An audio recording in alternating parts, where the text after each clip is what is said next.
Originally, this presentation was going to be on the dogma of clarity or canon of clarity, and I was going to contrast Heidegger's way with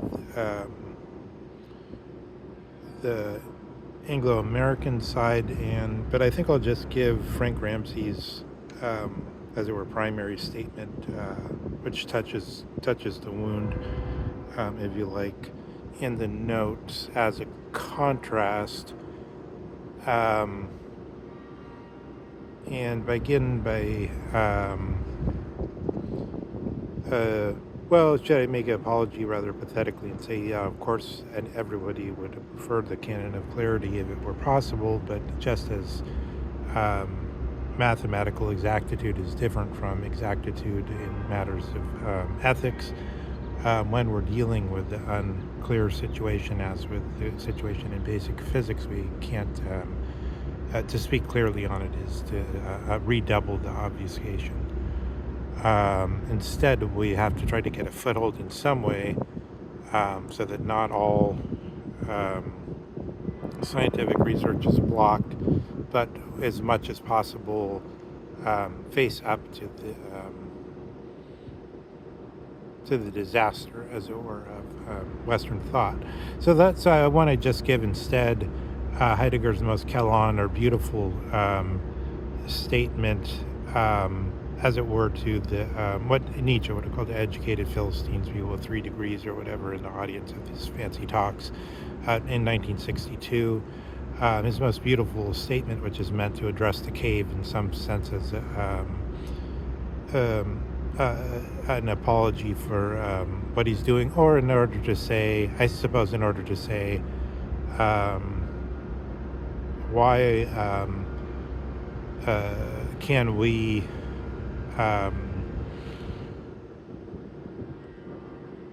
as serious people allow that some people spend their life in pursuit of this science rather than simply giving it up. So in pursuit of, so we could say metaphysics or philosophy came to a halt, but Heidegger wants to give it a new lease of vigor with questioning instead. So he says about his complete works, Gesamtgabe, that he wants them to allow people to further their questioning. This is means that we could find some footholds that are communicable and teachable, although they may be moving through generally very obscure territory. But let's listen. So I'll put also in the notes the link to the lecture where you could hear Heidegger speak about it himself. But let me say, give my interpretation or English translation of the statement, which will comprise the main bulk of this video.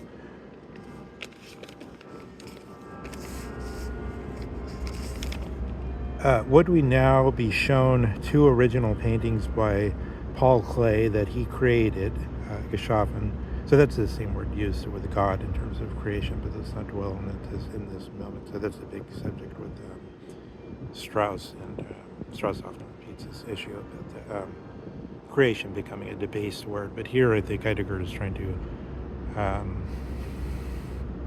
not let it...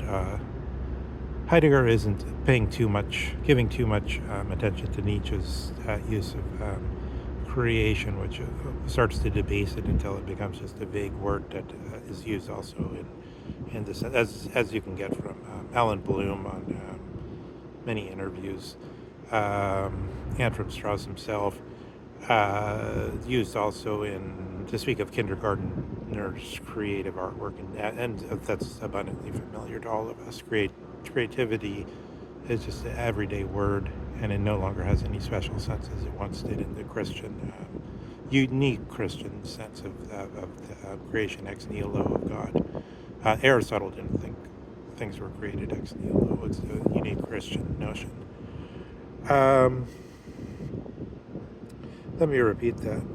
Would we now be shown two original paintings by Paul Klee that he created in the final year of the year of his death? The watercolor Heilige aus einer Fenster and in tempera an Tod und Feuer. We would want to long stand before them and give up any claim to instant understanding or comprehension. So Fordish Verstandigkeit. Here we get waylaid, in this first part we get waylaid a little bit on this creation issue. I was thinking also here of one of Hermann Hesse's works where we get the phrase Du bist ein Komponist, ein Schöpfer, ein kleiner Gott. You are a composer, a creator, a little god. This is a post-Nietzschean sentiment.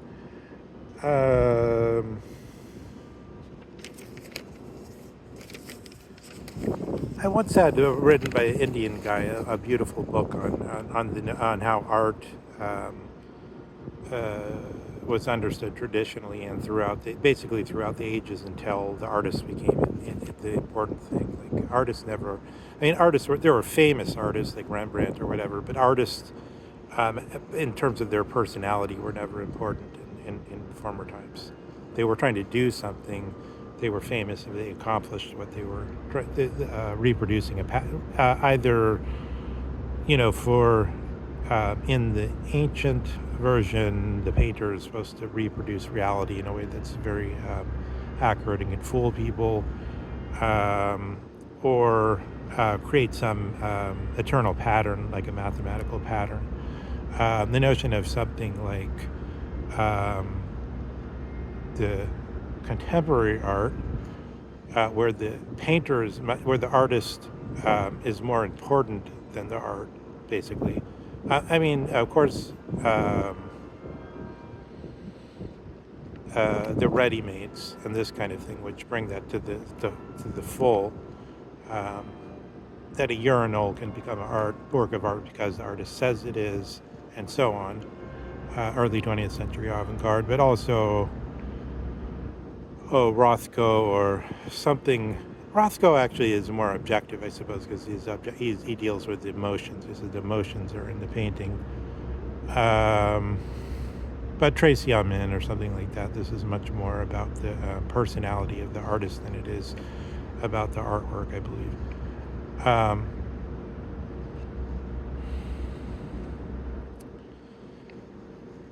And many other examples could be given, of course, and that's Boris Kreuz or whatever can talk about that, but that's not important at the moment, or it is in a way, but let's not go into it.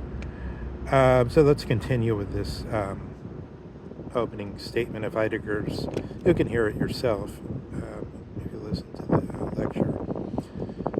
If it were now possible to recite Georg Trakhl's poem Septe des Todes to us, perhaps even by the poet himself, we would want to hear it many times and give up any claim to instant comprehension.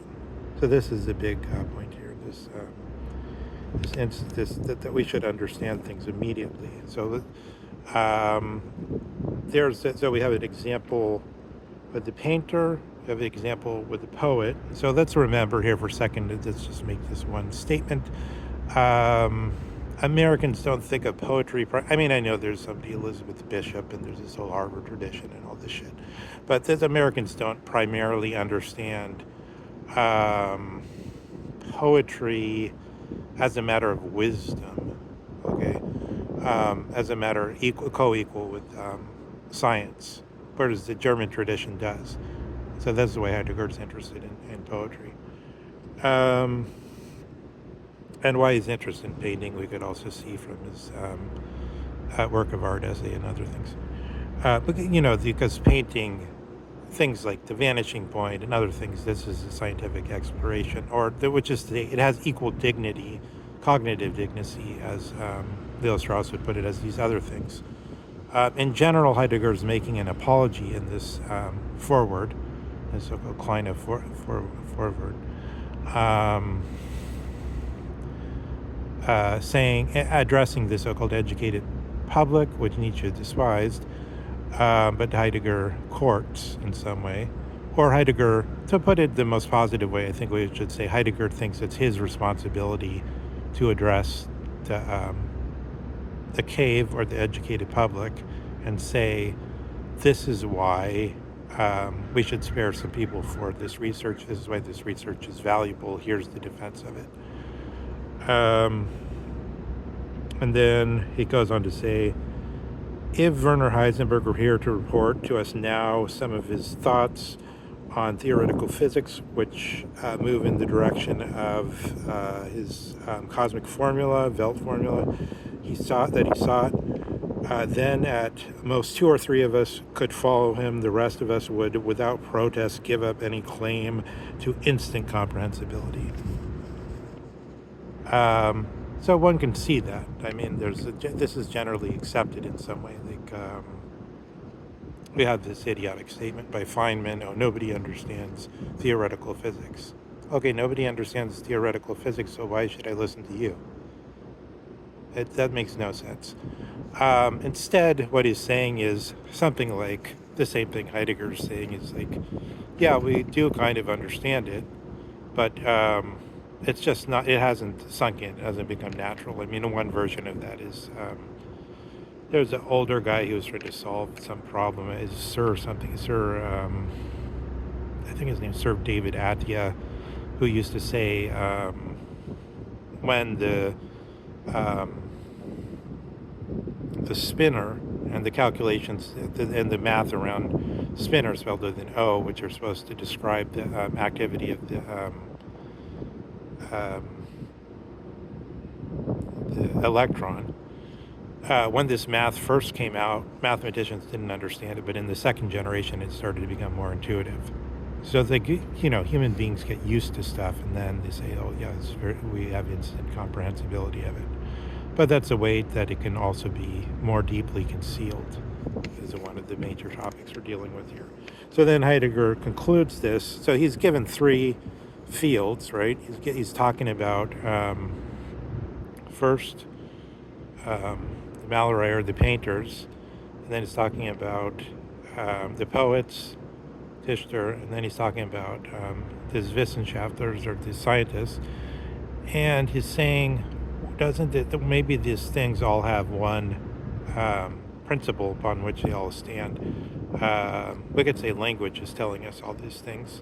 Heidegger doesn't say that here. We could also say, in this way, he's trying to go.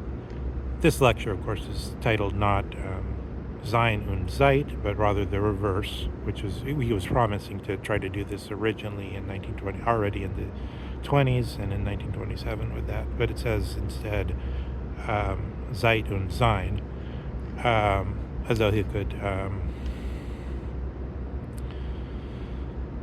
do things in the opposite direction.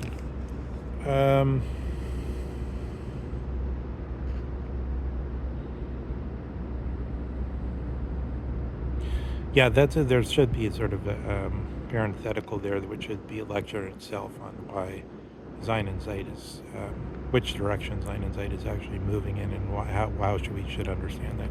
Whether we should understand that as Sein there in the title is being understood, meaning presence, or as or what it means to already say that it's under question, and the question about being is already activated.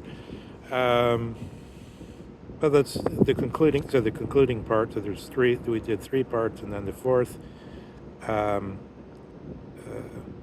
It may be that a certain kind, in German, Designer, Art des Denkens, It may be that a certain kind of thinking has become necessary, one that addresses the very source from which the aforementioned painting, poetry, and the theory of mathematical physics derive their. Well, I have here the translation derive their purpose, but I don't like that. Receive their determination. Maybe it sounds a little bit. It makes more sense, but it doesn't sound very good. Bestimmung empfangen. It may be that a certain kind of thinking has become necessary, one that addresses the very source from which the aforementioned painting, poetry, and the theory of mathematical physics derive their determination. I don't want to say purpose there as though it were a matter telos. That's not exactly what he's. I want to avoid putting that in Heidegger's mouth, where I don't think that that's what he wants to say. Okay, so I mean, this is a basic defense of why things are difficult with questioning, and when we go away. Of course, there's something in we would like things to be as clear as could be. There's a canon of clarity as a normal type of demand on the scholar, but when we get into this type of difficulties that we actually are in,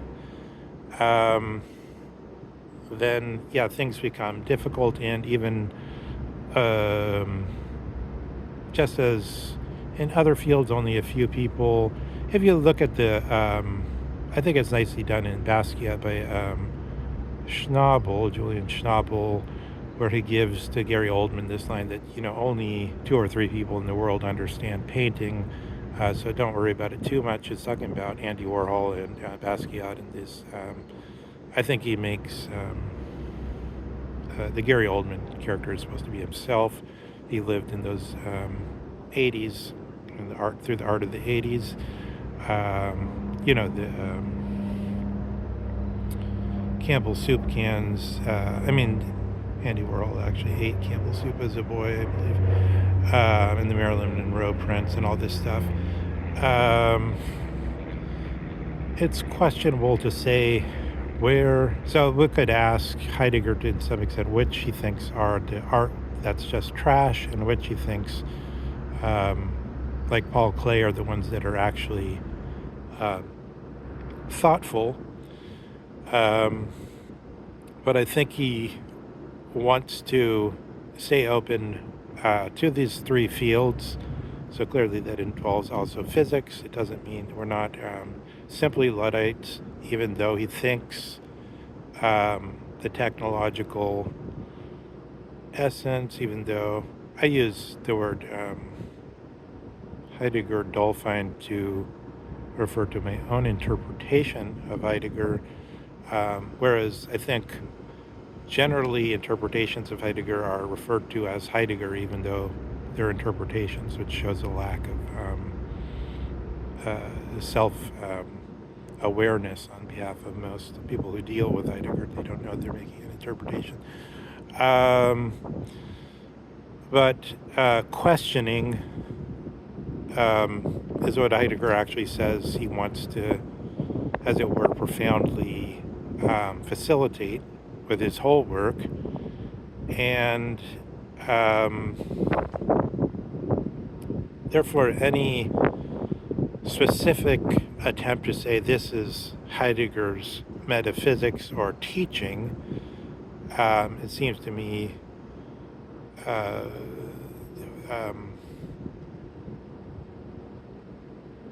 is against the Heidegger's obvious.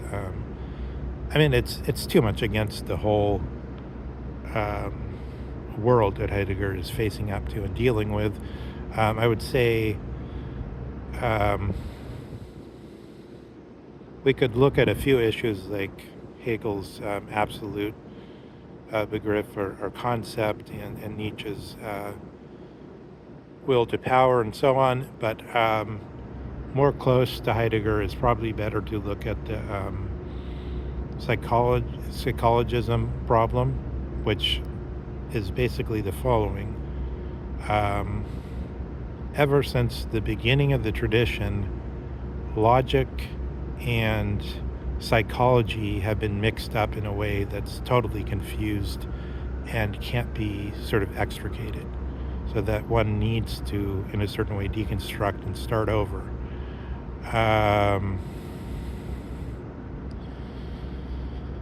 Psychology, psyche in Latin, psyche in Greek, nephesh in Hebrew, life in life or soul in vernacular English. But when we say soul, we seem to somehow refer to the medieval Christian tradition. When we say life, we talk more vernacularly, but on the other hand, we get confused with biology, zoology, and all these other questions, which again touch on the psychology question, because the psyche, or psyche, for Aristotle was part of the study of zoology, or in a way biology. But biology sounds more like it has to do with the biography. Zoology has to do with the political animal.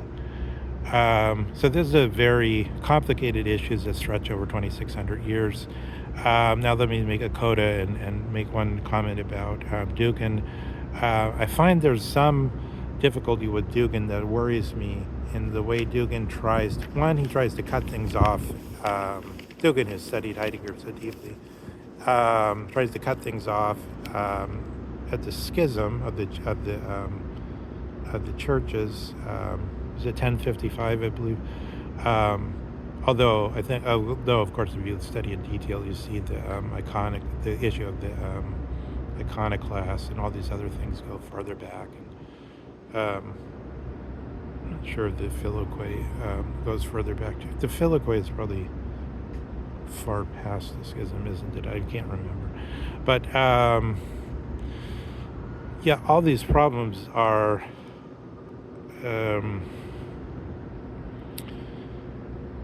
raging over the earth, but there is a whole earth. So I think the problem with Dugin's position, if it is a problem, but I just want to raise the issue, is that not just in the sense of Faustine culture, Spengler's Faustine culture, but in the sense of basically Hegel is this moment when there's this first reception of world cultures, right? And then there's this attempt to sort of sew up the wound. They would touch the wound, but then they attempt to kind of cure it and say, oh, everything can come back to normal. But then what happens is the Enlightenment, it's as though Dugin wants to act like, we could just act like, technology doesn't exist. It's not a real factor we have to respect and take seriously, and that it has cognitive dignity. Heisenberg doesn't have any cognitive dignity. I think it doesn't really work, because the most obvious reason is because if one is to take seriously existential self-preservation, then one has to take seriously technological development, artificial intelligence, accelerationism, Peter Thiel, which interestingly Dugin has made this sort of provocation. I don't know how strongly he keeps to it that Peter Thiel, maybe it's possible to understand Peter Thiel as accelerationist at Gorey, so actually a good accelerationist. But there's a long series of questions involved in that.